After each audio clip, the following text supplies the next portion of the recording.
You were there outside international waters. You guys were not. You were not in Israel territory. You were flying a massive American flag. How big was it? Like 13. That was our last flag. It was 7 by 13 holiday colors. But our regular steaming ensign was a 5 by 8.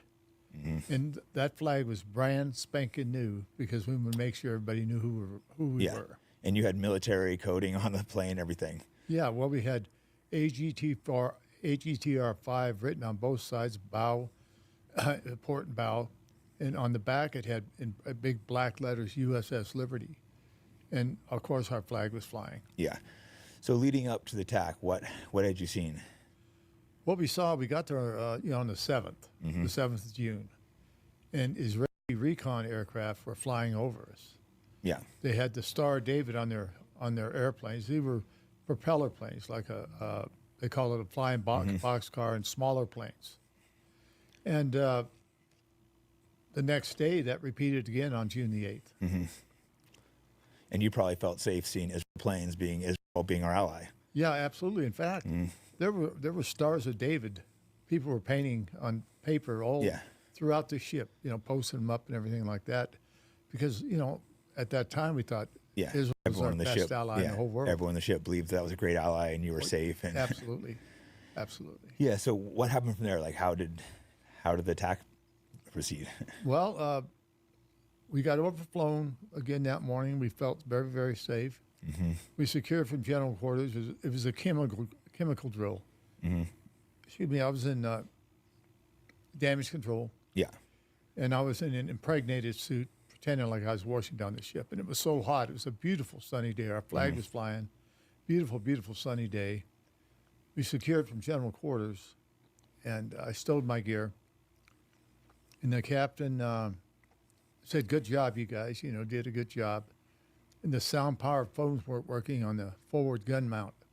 I was up there, and I got eye seaming to come up there, David Skolak. And after that, he said, "Tourney, I got it." I said, you could see the bombs going off on the coast, blackening. You could see everything. Yeah, from the war. Yes, absolutely. We thought, God, man, glad we're not over there.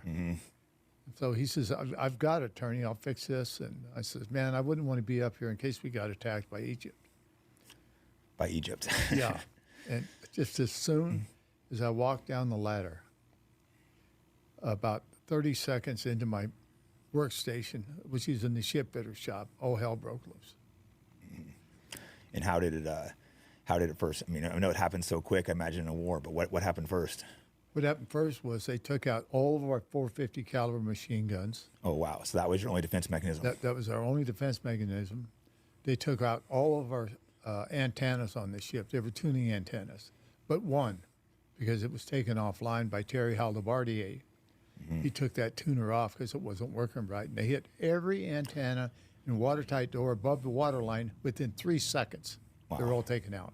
This was with airplanes attacked it? Or? Airplanes. We were attacked by unmarked jet aircraft, which we found up with Mystere and Mirage. They had those Star Davis removed from the ones they attacked you with. Right. To cover it up so you couldn't see who was doing it. Interesting. No, couldn't see nothing. Terry hooked up a long wire and got an SOS out. Rockstar under attack. Need help. Rockstar under attack. This was picked up as far away as Vietnam. The Mighty Sixth Fleet, they had the carriers there. The American, the Saratoga, picked up that message. Captain Tolley. So America did pick up the message. Absolutely. Wow, I was unaware of that. Yeah, and Tolley launched immediately. Even before the airplanes hit the horizon, they were recalled by Washington by Robert McNamara. Do not assist Liberty. Return to base. They were told not to assist. Who told them not to assist again? McNamara, Robert Strange McNamara. He was a general or secretary, all the way from the Secretary of Defense. So head up said not to defend you. Right. Wow. And that SOS was, when you guys said you need help. This is the Secretary of Defense said, do not send help. Do not send help. But the America and Tully launched again with more aircraft. Johnson got on the phone immediately to the skippers on the ships.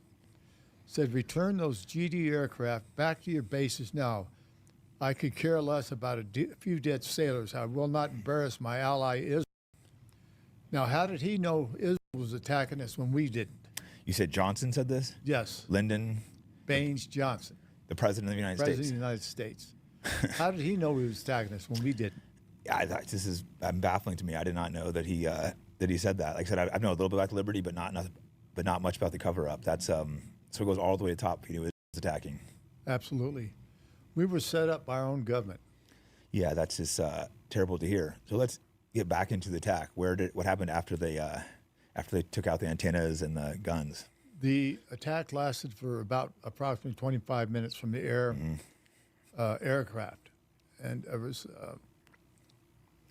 probably 30 sorties over the ship. Mm-hmm.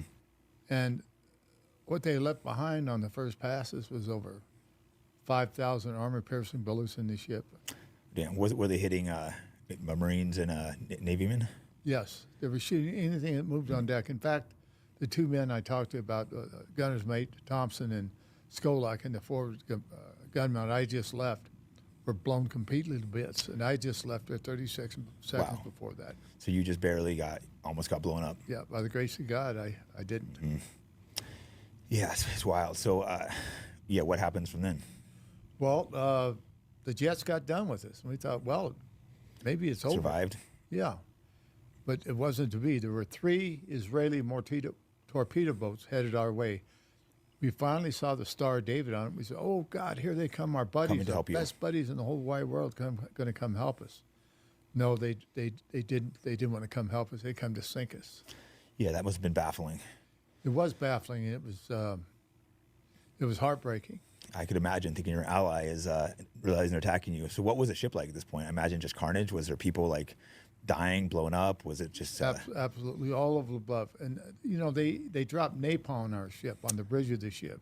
Napalm, which is banned. It's a war crime. War crime, yeah. Absolutely. That burns people's skin off and stuff. Yeah, it does. And it also burns your lungs. You're done. Wow. So were you watching people I imagine these people were your friends on thing? People getting shot and dying right in front of your eyes? Yes, I have. I saw, one of them was David Skolak. He was the helmsman for the ship. I went up on the bridge to fight the fires. Yeah. And I saw him, Francis Brown. Him and I were buddies. We used to go drink and shoot pool together on the beach.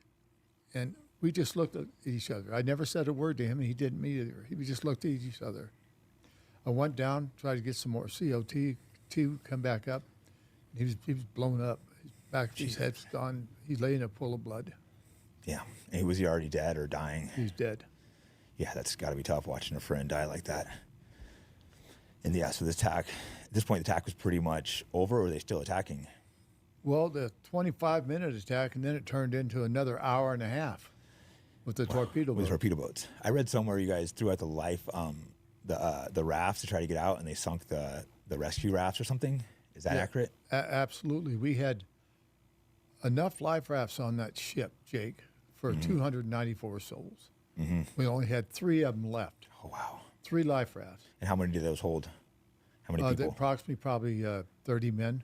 So, yeah, you wouldn't be able to get everyone. No, but we were going to put our most seriously wounded in them to give them a chance to live. We dropped the life rafts over. There were only 3 of them.